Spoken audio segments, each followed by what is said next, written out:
இன்பத்தில் பிறந்து இன்பத்தில் வளர்ந்து இன்பத்தில் மடிந்தவன் யாரும் இல்லை.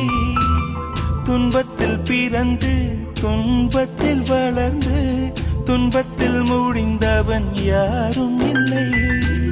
இன்பம் பாதி துன்பமும் பாதி இரண்டும் வாழ்வின் அங்கம். நெருப்பில் வெந்து நீரினில் குளித்தால் நகையாய் மாறும் தங்கம். தோல்வியும் கொஞ்சம் வேண்டுமடி, வெற்றிக்கு அதுவே எணியடி.